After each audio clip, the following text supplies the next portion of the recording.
so much for staying. I met Celisse about a year ago. Yeah. And she was doing this incredible musical called In Transit, which was an you back there? It was an all a cappella musical. You don't even believe it. And she was vicious. Because she told all of that, how many 9 parts? Oh, yeah. Well, there were 7 of us. 1 people, 6 people. It was incredible. All like very New York stories, hence the In Transit title. And I was so impressed with her immediately. The way she told the stories, her acting, and then just like I said, to hold on to that pitch like that was just, it was an inspiring show, and I'll never forget it. But more importantly, Broadway debut. Right here at Godspell.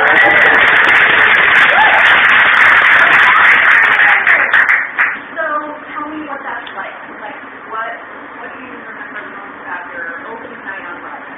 Oh my gosh, we had a really cool sort of ritual. I guess there's like rituals that happen a lot of times before making the debut, and there was 4 of us. 1, 2, 3, 4, 5 of us, at least, between myself, George, and Anna Maria.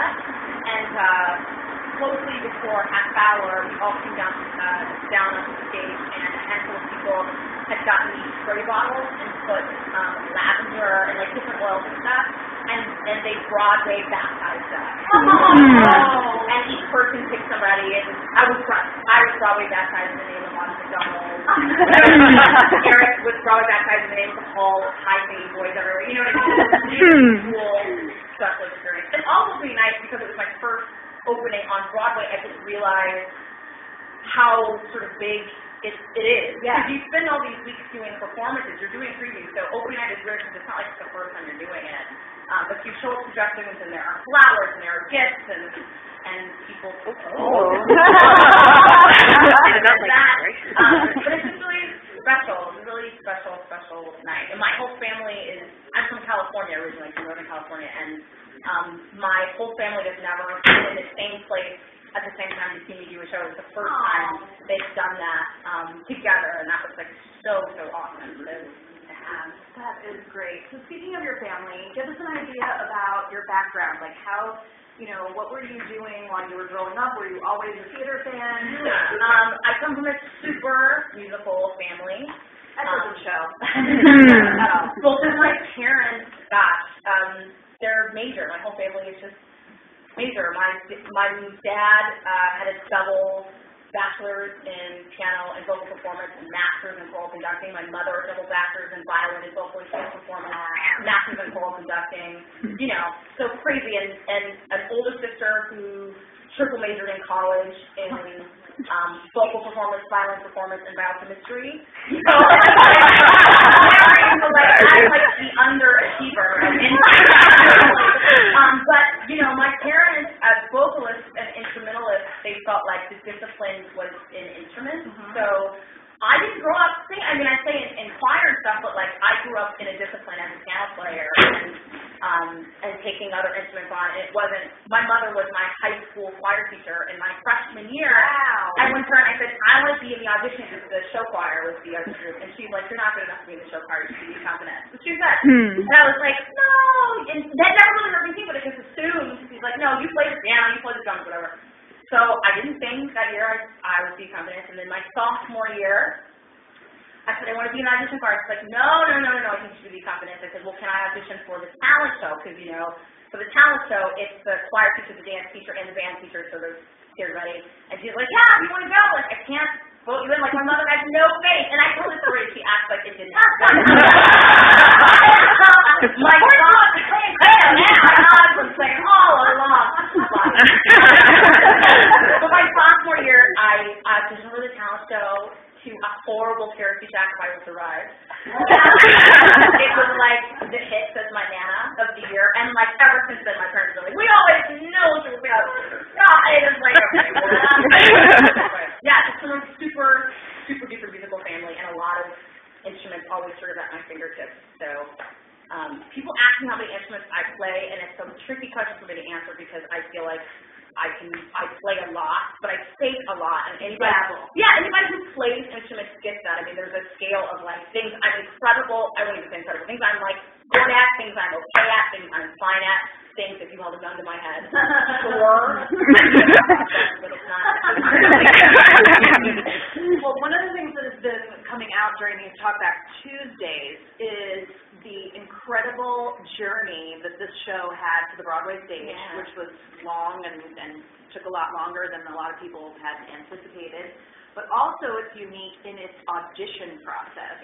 And as I understand it, one at least scene that you have came from your audition, or it was at least inspired by your audition experience. Inspired by, So the part of the show where a drum comes out and we do the Good Samaritan parable, over 4 years ago now, our initial audition we were asked, this is like pre-screen, if anybody's in the business, there's usually like, you hope to come into an audition in like a callback setting in like the first time you sing a team. A pre-screen literally means you're going into the room for the casting director and maybe the director, but like you have like 97 more levels to go.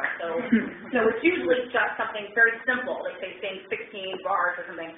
For the pre-screen for this audition, they asked you to bring in a contemporary musical theater piece, and I got emailed from my agent 3 parables, The Good Samaritan, The Sower, and The Seed, and another one I cannot think of, and they asked you to create a performance art piece, showcasing humor and talent and all these things, and they said to play like 50% are adults, 25% are kids, and 25% are like deaf, literally, first audition.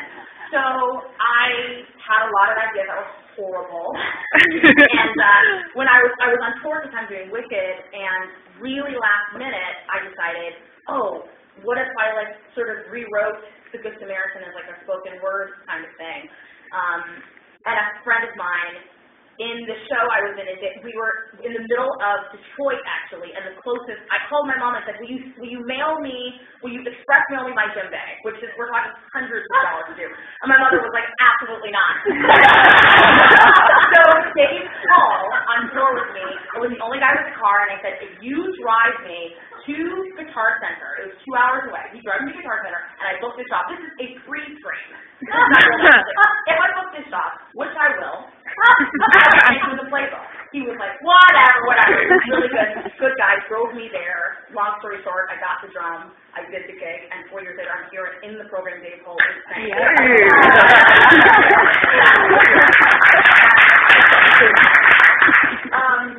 Wicked was your first professional? No, it was my first big gig at that scale, but my first show was a cabaret house show called Beach Blanket Babylon in San Francisco.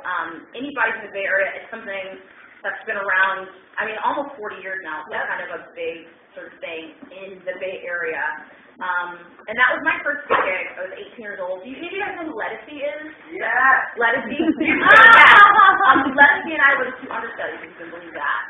Lettucey and I were both. And when I started there, Lettucey is, if you don't know who she is, you should find out who she is. She's an amazing soul singer, and it's from the Bay Area, and that was my first gig. I was hired as what the second understudy would have been, so I was supposed to go on once every so often, but as soon as I got hired, Lettucey went out of booking, and the principal left for 6 months.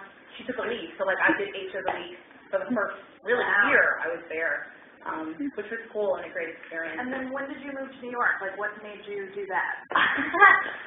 It's okay.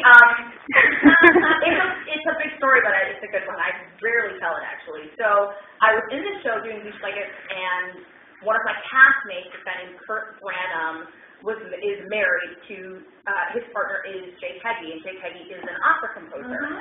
I, at 18, 19 years old, knew very little about the opera world. I knew that Kurt's partner was kind of famous in what he did, but I didn't know what he did. I just knew he was a really nice guy. So when I left Beach Blanket, I was staying with them. They were sort of nice to let me live with them because I'd sort of fallen on hard times. And I said, you know what, I want to go to New York. I was non-equity at the time. I didn't know anybody here. I said, I want to come and craft auditions and see what would happen. And these guys were so just beautiful, beautiful, beautiful to me. And they're like, okay, we have a friend who will let you sleep on their couch for like 2 weeks, and I was literally just going to come and just crash.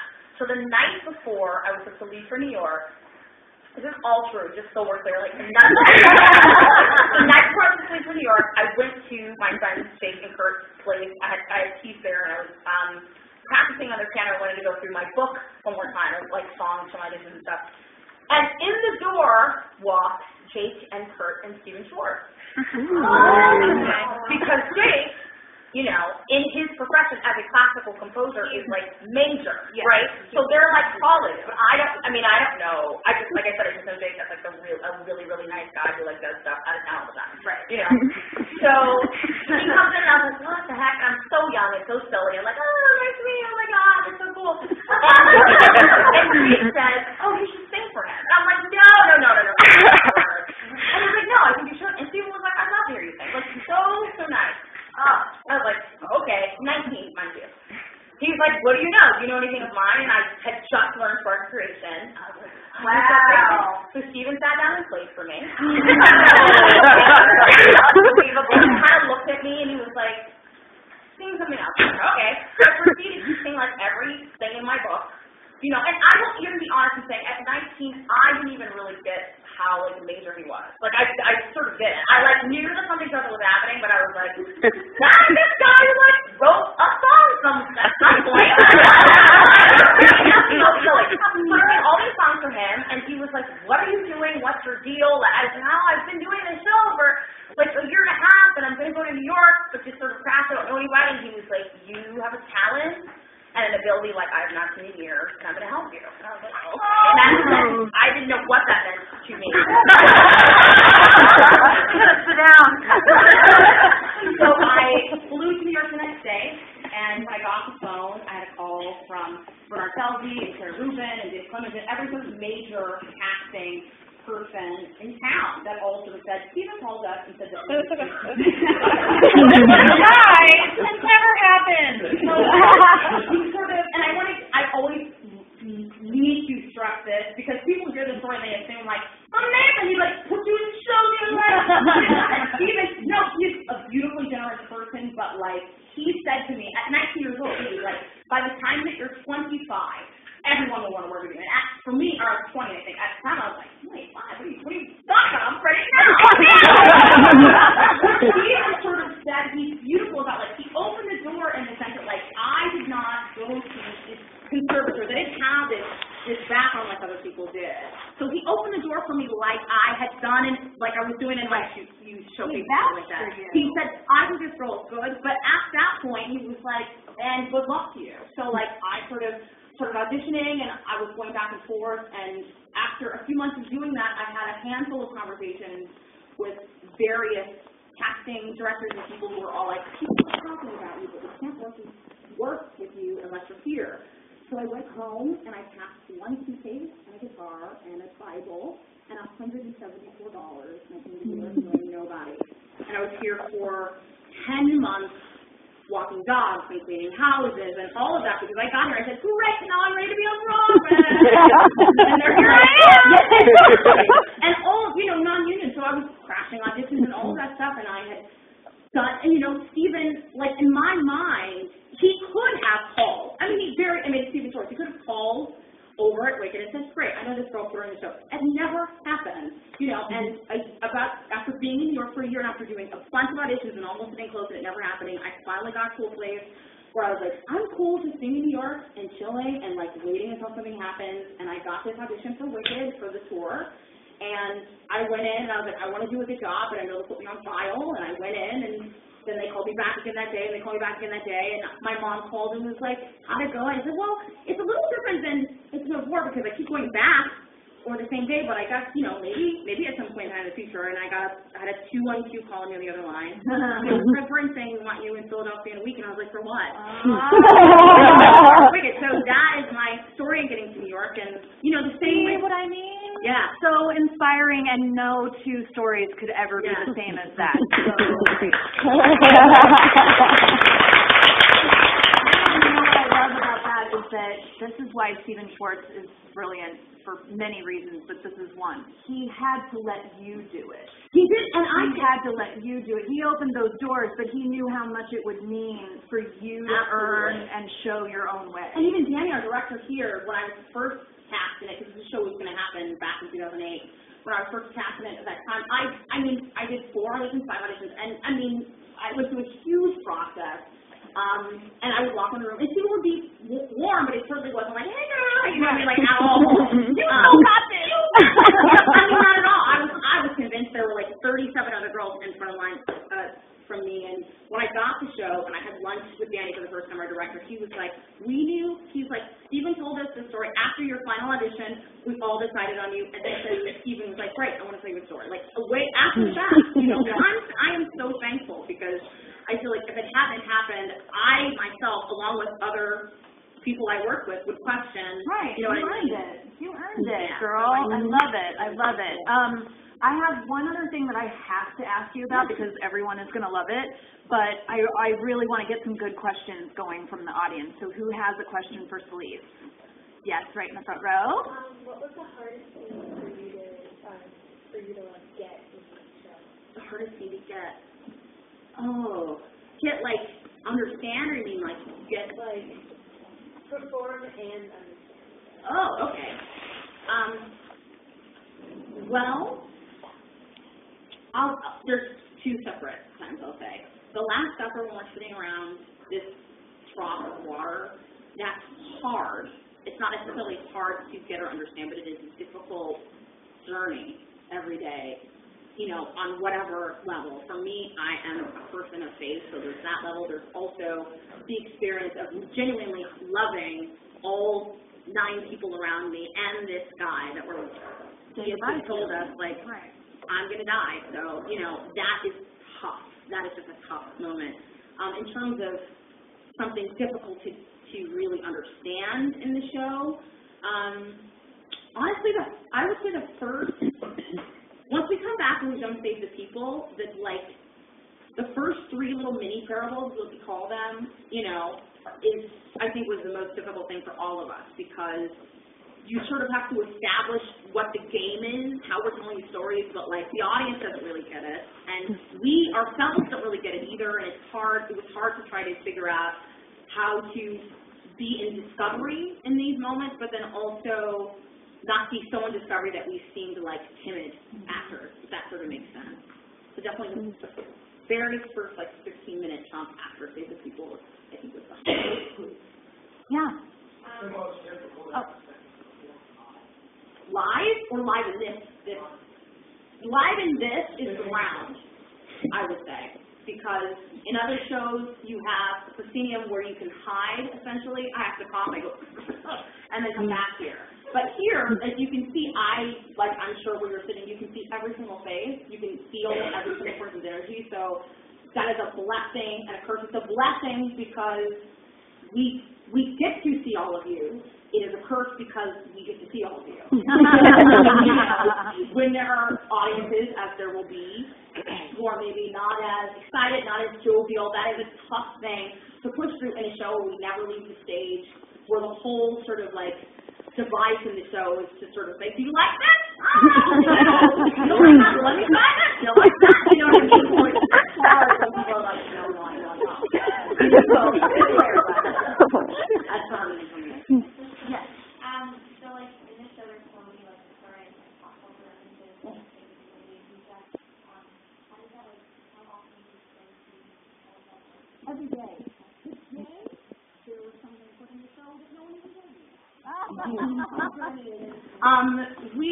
The form of it stays the same. You're not going to come back into it entirely number, but the political season we're in, with the Super Bowl that's happening, stuff like that, I think our director has given us license to try things. Yeah, it totally comes. Every so often, Jenny will play this, play that. And stuff, the thing about it is like some things land, some things are epic fail. I mean, like, be on, and that's again where the live situation comes in, where it's like, if I do a joke and I'm like, and then it's silent. Look at your face going, what's that? Just my little pillow pet.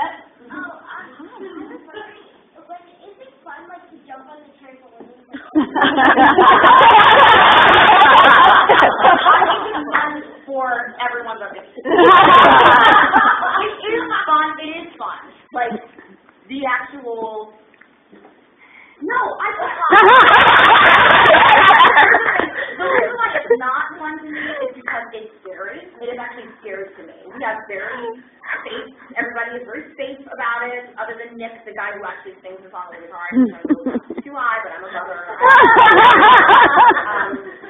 But like, it is fun to jump. I just think if you did it 8 times a week, there's that nervousness of like, if I don't land right one time, because Morgan, who's saying, Turn back around at the top of Act 2, right? She got injured in like right before our dress rehearsal, I think, or right after our dress rehearsal, like, and was out of the show for 5 weeks because she landed wrong on her ankle one time. You know what I mean? So it is fun, but it is also scary, and I am admittedly the biggest chicken. Absolutely. At least it was so funny the night I was here. I came up on stage at intermission. I hope a lot of you guys did too.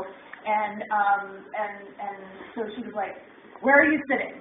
And I'm pretty sure I was sitting over here. Aren't you right here? Yeah. And she was like, "Okay, good. You're in an important place for something that's coming up." And I read it all over you. It was so funny. Okay, we're gonna let you guys go home in just a couple minutes, but I have had my body turned, and I feel I've ignored maybe some questions over here. Yes, sir. Yeah. When you have a show like this, which is so high energy, I marvel at how do you do 2 performances in one day? What's that process like? Prayer.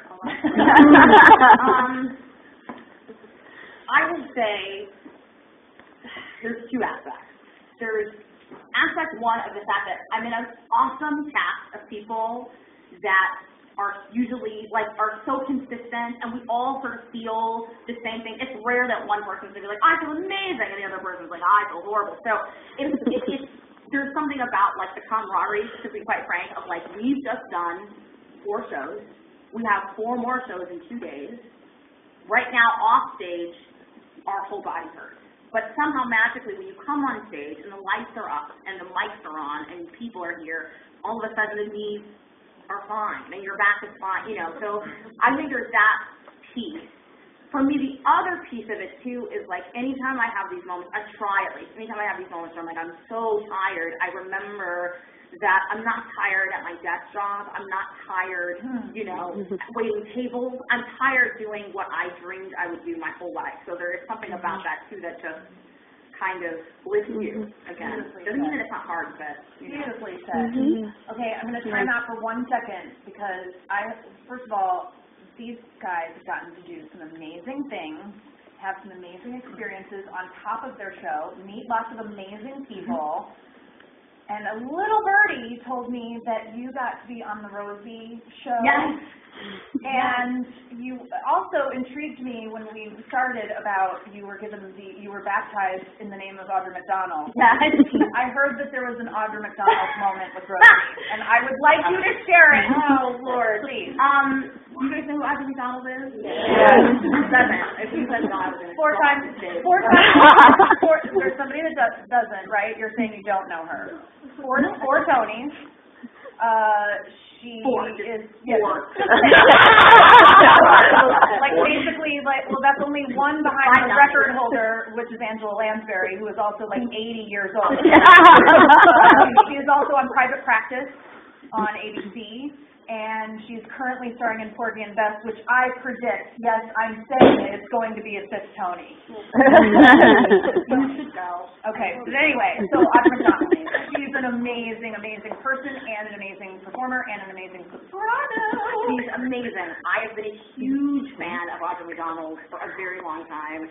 I think she's special for a lot of reasons, but as a Black woman who has many colors, as an actress, as a vocalist, I think oftentimes in this business, it's easy to get typecast based on your race, based on your size, whatever.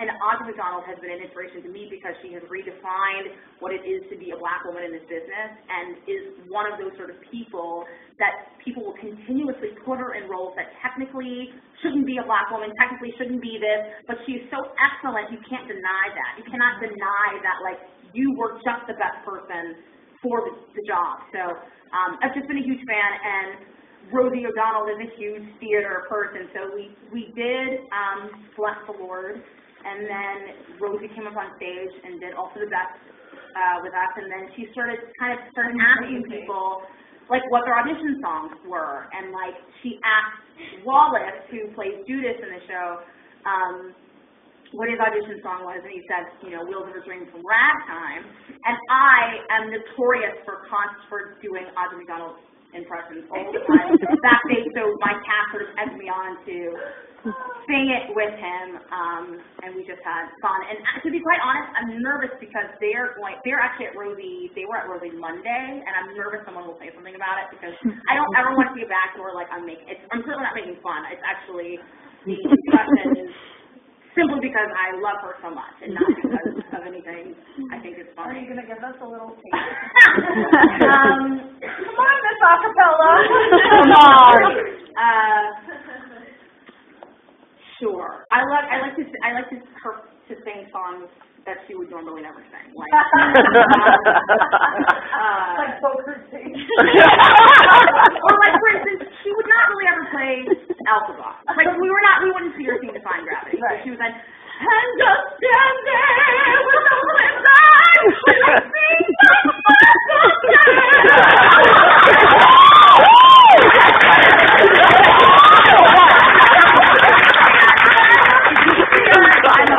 It is certainly not a yes, nice. All love the time. Yes, you've been very patient. On your first performance, what did you feel when you first came on stage? Nervous and like I was going to puke. Let's try to quick fire and get a couple more in. Yes, you had your hand up.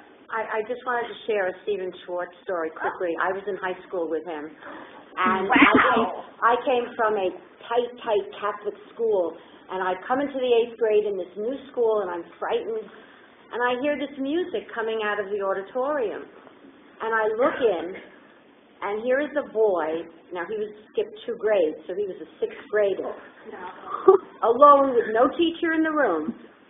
He is directing other students playing music and a song that he had already written. And I just said, I'm staying in this school. And so at that age, he was already doing all of this stuff. And the teachers just said, go in and do it. That's so cool. Oh, that's so cool. Okay, we got to go rapid fire. So, yes.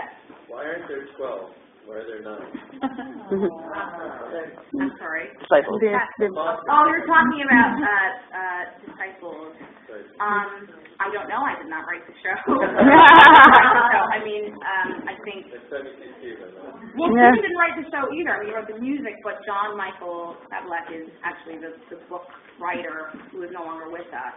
I'm not sure. I would venture to say, and I might be wrong, because he wrote the piece for Friends too, it might have very well fit the 10 people in his life. The whole show was made up on improvisation, essentially, as it began. It was a real work in progress. So I think I would guess that also had a hand in it too.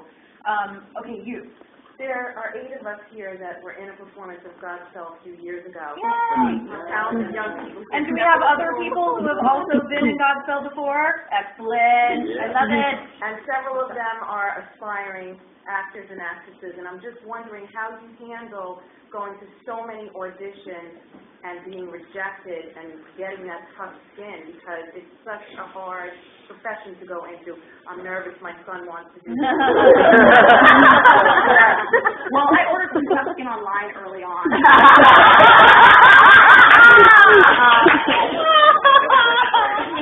I love it. When does that arrive?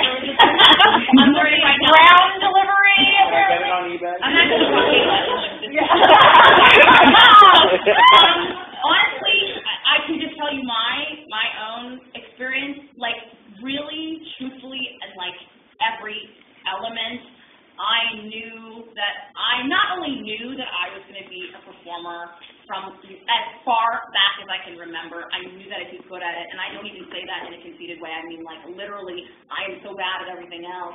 I don't know if there's anything else left for me to do. So I do think there's something really powerful about and knowing, because here's the thing, being totally, to be quite frank, how persistent you are, and once you start working, what was the experience that all of those people had with you previously? You know what I mean? Because I know people who are amazingly talented and have stopped working because the experiences weren't great.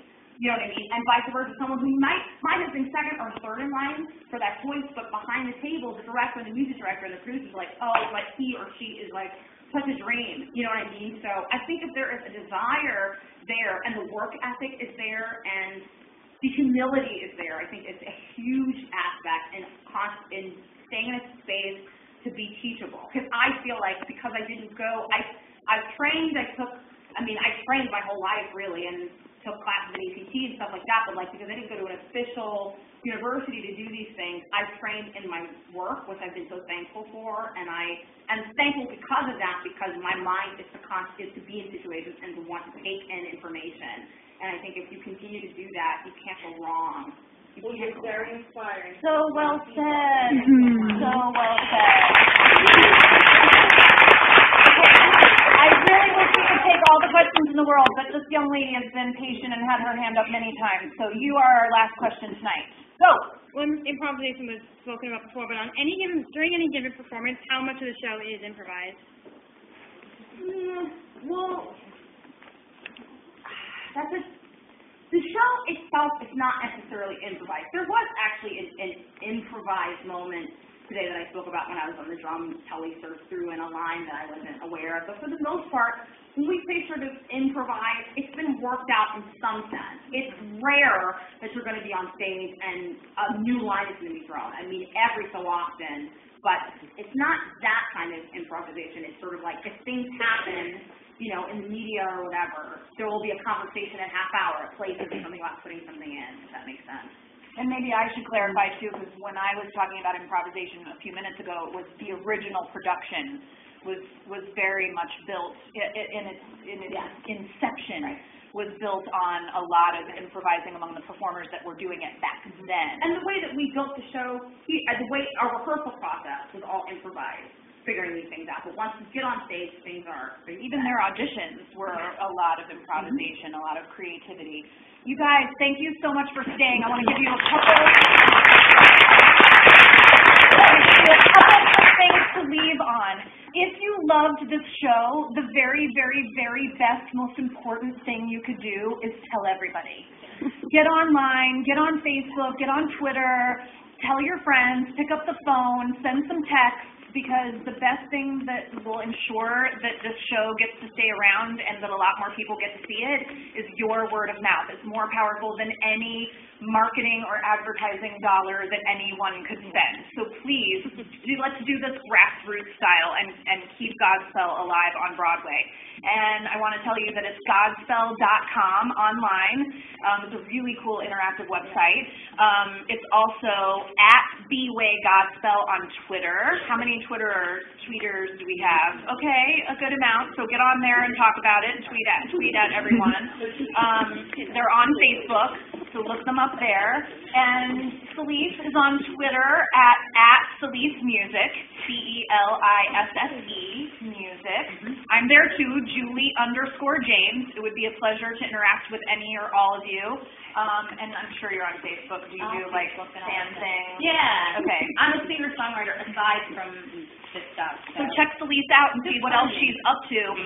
But really, let's galvanize our enthusiasm that we all felt here tonight and do some good for Godspell so that everybody else gets to see it too. Okay?